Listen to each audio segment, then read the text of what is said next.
Hello everyone. इस video में हम इल्यूमिनेशन पर बेस्ड कुछ प्रॉब्लम्स को डिस्कस करेंगे। ठीक है, यहाँ पर हम इल्यूमिनेशन से संबंधित प्रॉब्लम्स को लेकर आए हैं आपके सामने। तो चलिए हम प्रॉब्लम्स की ओर बढ़ते हैं। जैसे कि यहाँ पर आपको दिखाई दे रहा है incandescent lamp. Okay, incandescent lamp 240 volt supply volt पर 0.25 एम्पियर इलेक्ट्रिक करंट लेता है और 400 ल्यूमेन फ्लक्स उत्पन्न करता है। तो इस लैंप की mean spherical candle power MSCP और इफ़िशियंसी फाइंड कीजिए। ठीक है, आपको यहाँ पर MSCP mean spherical candle power और जो हमारे लैंप की दक्षता है उसको हमको यहाँ पर फाइंड करना है। ठीक है, तो चलिए इसको सॉल्व करते हैं। ये क्वेश्चन में गिवन है, हमको यहाँ पर 240 वोल्टेज दिया हुआ है, करंट दिया हुआ है 0.25 एम्पियर। यहाँ पर आप देखेंगे ल्यूमिनस फ्लक्स भी गिवन है। इसके बाद में total flux equals to 4 pi multiply by MSCP, या कह सकते हैं कि MSCP equals to mean spherical candle power equals to होता है total flux divided by 4 pi. ठीक है, यहाँ से हम MSCP की वैल्यू को फाइंड कर लेंगे। MSCP इक्वल्स टू होता है टोटल फ्लक्स डिवाइडेड बाई 4 पाई। तो MSCP इक्वल्स टू 4 पाई, जो हमारा टोटल फ्लक्स है वो 400 ल्यूमेन यहाँ पर दिया हुआ टोटल फ्लक्स, तो हम इसको पुट कर दिए टोटल फ्लक्स की जगह में और डिवाइड बाई 4 पाई। तो यहाँ से हम निकाल लेंगे MSCP mean spherical candle power. इसके बाद में हमको यही निकालना था, MSCP निकालना था, जैसे कि यहाँ पर क्वेश्चन में बोला गया था। इसके बाद में हम देखेंगे इफ़िशियंसी, लैंप की इफ़िशियंसी क्या है। तो लैंप की इफ़िशियंसी क्या होती है, lumen generated by lamp, lamp के द्वारा उत्पन्न lumen divided by lamp wattage.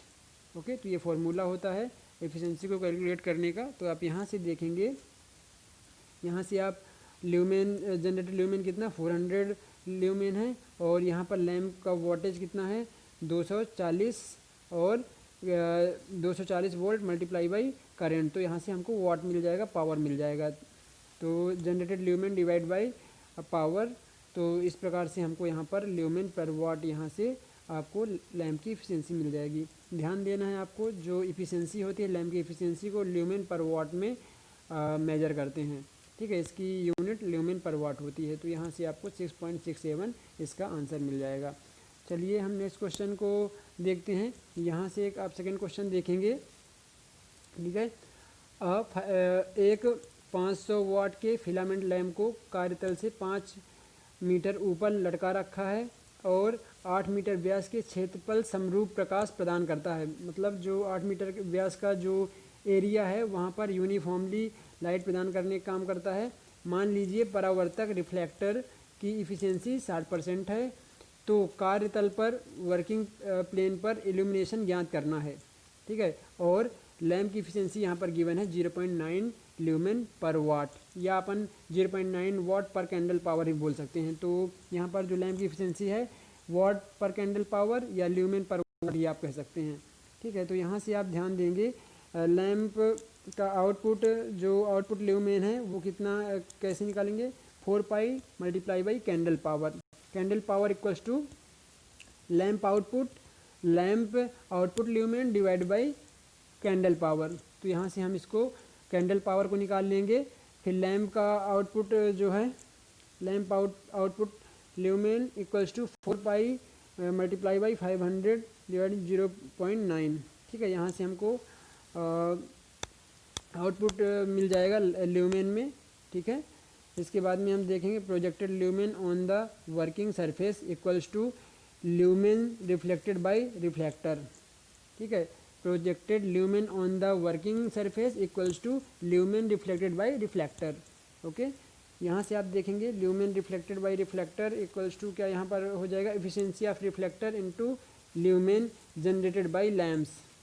ठीक है, तो यहाँ से आप इसको कैलकुलेट करेंगे। यहाँ पर आप रख दीजिए जो आपके इफ़िशियंसी ऑफ रिफ्लेक्टर, तो यहाँ पर इफ़िशियंसी दी हुई है रिफ्लेक्टर की 60%, और जनरेटेड ल्यूमेन बाई लैम्प। तो यहाँ पर जनरेटेड ल्यूमेन आपको जैसे कि यहाँ से आपने देख लिया है जनरेटेड ल्यूमेन आपको यहाँ से मिल जाएगा।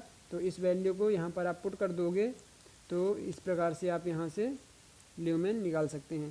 ठीक है, फिर इसके बाद में इल्यूमिनेशन निकालने के लिए projected lumen on the working surface, जो आपने यहाँ पर निकाला है projected lumen on the working surface divide by area of working surface. तो यहाँ से हम इल्यूमिनेशन निकाल सकते हैं। इल्यूमिनेशन निकालने के लिए हम projected lumen on the working surface divide by area of working surface. तो यहाँ से आपको प्रोजेक्टेड ल्यूमेन क्या है, ये यहाँ से आपको प्रोजेक्टेड ल्यूमेन निकल जाता है। इस वैल्यू को आप यहाँ पर पुट कर देंगे डिवाइडेड बाई एरिया।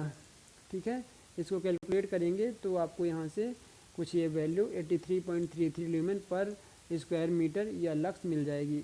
हमें पता होना चाहिए इल्यूमिनेशन की जो यूनिट होती है ये लक्स होती है या ल्यूमेन पर स्क्वायर मीटर होती है, और इल्यूमिनेशन को हम कैपिटल ई से डिनोट करते हैं। इसके बाद में आप थर्ड क्वेश्चन देखेंगे यहाँ पर। तो एक लैंप जो कि 1250 ल्यूमेन फ्लक्स सभी दिशाओं में समरूपता से यूनिफॉर्मली उत्सर्जित करता है। ठीक है, सभी दिशाओं में यूनिफॉर्मली ल्यूमेंस को उत्सर्जित करता है। औसत गोलीय कैंडल पावर ज्ञात कीजिए। MSCP हमें ज्ञात करना है। इसी लैंप से 4 मीटर की दूरी पर समतल सतह रख दी जाए तो इस पर इल्यूमिनेशन ज्ञात कीजिए। यदि इस सतह को प्रकाश किरणों से लंबवत रखा जाए, इसमें केस बताया गया कि जब सतह को प्रकाश किरणों से लंबवत रखा जाए तो आपको इल्यूमिनेशन यहाँ पर फाइंड करना है। इसके बाद में आपको सेकेंड केस में बोला है कि जब जो सरफेस है उसको हमारे इल्यूमिनेशन का जो प्रकाश किरणें हैं उसके 60% के एंगल पर जब झुका दिया जाए सरफेस प्लेन को तो आपको इल्यूमिनेशन फाइंड करना है, और समांतर में रखा जाए तब इल्यूमिनेशन को फाइंड करना है।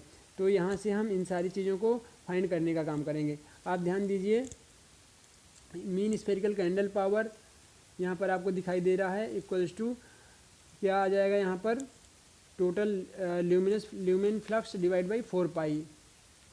ठीक है, तो यहाँ से आपको मिल गया MSCP। अब जब MSCP हमको यहाँ से मिल जाता है, मीन स्फेरिकल कैंडल पावर मिल जाता है, इसको हम कैंडल पावर के नाम से भी जानते हैं। तो इल्यूमिनेशन निकालने के लिए सबसे पहले फर्स्ट केस में हम लंबवत देखेंगे। तो लंबवत में थीटा की वैल्यू 0 मिल जाएगी, तो यहाँ से थीटा की वैल्यू 0 मतलब कॉस थीटा की वैल्यू 1 हो जाएगी। 1 का क्यूब भी करेंगे तो 1 वैल्यू आएगी। इस प्रकार से 99.43 डिवाइड बाई 4 का स्क्वायर, जो आपका हाइट दिया हुआ है ये 4 मीटर है ना, क्वेश्चन में आपको गिवन है। तो इसको आप पुट करके इसको कैलकुलेट कर लेंगे तो यहाँ से आपको फर्स्ट क्वेश्चन का आंसर आपको मिल जाएगा। इसके बाद में आप देखेंगे इल्यूमिनेशन के सेकेंड केस के लिए, जब इसको वर्किंग प्लेन को आने वाली किरणों के साथ में 60 डिग्री क्या झुका दिया जाए। यदि सतह को प्रकाश किरणों से 60 डिग्री के कोण पर झुका कर रखा जाए तो उस केस में क्या होगा, CP divide by H square cos cube 90 minus 60। ठीक है, तो यहाँ से ये हमको फॉर्मूला कहाँ से मिला, ये लैम्बर्ट कोज्या या लैम्बर्ट कोसाइन लॉ है।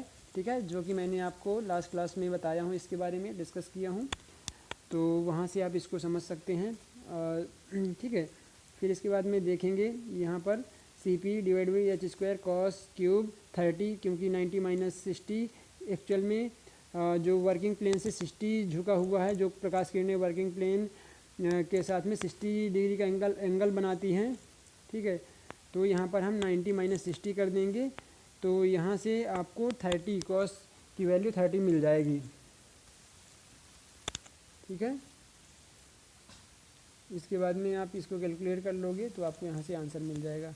इसके बाद में जो थर्ड दिया है, समांतर रखा जाए, जब वर्किंग प्लेन को आने वाली प्रकाश किरणों के समांतर रखा जाता है तो उस केस में किसी भी प्रकार का प्रकाश वो सतह प्रकाशित नहीं होगी। ठीक है, जो ल्यूमेन है वो उससे समांतर उसी के दिशा में निकल जाएंगे और उसमें वह सतह को प्रकाशित नहीं करेगा। ठीक है, तो इस प्रकार से ये आपका थर्ड क्वेश्चन है। फोर्थ क्वेश्चन आप देखिए, एक लैंप की कैंडल पावर 100 है। ठीक है, इस लैंप से एक समतल सतह 2 मीटर की दूरी पर नीचे रखे जाती है। सतह का प्रदीपन ज्ञात कीजिए, जबकि वह सामान्य या लंबवत डायरेक्शन में प्रदीपन हो रहा हो, मतलब ल्यूमिनस फ्लक्स पड़ रहा हो सरफेस पे, और जब 45 डिग्री का कोण बनाते हुए पड़ रहा हो। तो इस दोनों केसेस में करना है। गिवन है ये कैंडल पावर दिया हुआ है, डिस्टेंस या height of light point from surface 2 metre आपको क्वेश्चन में गिवन है। इसके बाद में देखेंगे आप फर्स्ट केस में बोला है कि जब लाइट पॉइंट लंबवत हो, जब लाइट पॉइंट जो है वो लंबवत हो या प्रसामान्य स्थिति में हो, तो इस केस में हम cos 0 की वैल्यू 1 लेते हैं। तो हमने यहाँ पर सीधे इल्यूमिनेशन की value A equals to C P divided by H square candle power divide by H square. तो यहाँ से हमने 100 डिवाइड बाई 2 का स्क्वायर, तो यहाँ से 25 ल्यूमेन आपको आंसर मिल जाएगा। सेकेंड में आप देखेंगे 45 का कोण बनाते हुए, अर्थात कॉस थीटा इक्वल्स टू 45, ठीक है। तो यहाँ से आप इसको जो थीटा की वैल्यू है इसको 45 रखोगे। ये कॉस थीटा की वैल्यू नहीं, ये सिर्फ थीटा की वैल्यू है, कॉस ना इसकी वैल्यू नहीं है, आप इसको ध्यान देंगे। थीटा इक्वल्स टू यहाँ से आपको 45 है, थीटा की वैल्यू 45 करोगे, इसको कैलकुलेट कर दोगे तो कुछ इस प्रकार से आपको यहाँ से आंसर मिल जाएगा, ठीक है। इसके बाद देखेंगे लास्ट क्वेश्चन, एक लैंप जिसकी ल्यूमिनस इंटेंसिटी 200 CP है, सरफेस लेवल से 7 मीटर ऊंचाई पर लटका हुआ है, लैंप के नीचे सरफेस पर इल्यूमिनेशन क्या होगा, ठीक है। यहाँ से आपको लैंप के जस्ट परपेंडिकुलर नीचे हमको इल्यूमिनेशन बताना है। तो illumination on the surface equals to I divide by R square, ठीक है। यहाँ पर आर डिस्टेंस या कह सकते हैं कि लैंप से ग्राउंड लेवल की डिस्टेंस बताता है, और जो आई है ये ल्यूमिनस इंटेंसिटी को बताता है। ल्यूमिनस इंटेंसिटी आपको गिवन है और height of lamp from ground level ये भी गिवन है। तो यहाँ पर आप इस वैल्यू को पुट कर दोगे और इस प्रकार से यहाँ से आपको इल्यूमिनेशन फाइंड आउट हो जाएगा। तो आज की क्लास में इतना ही।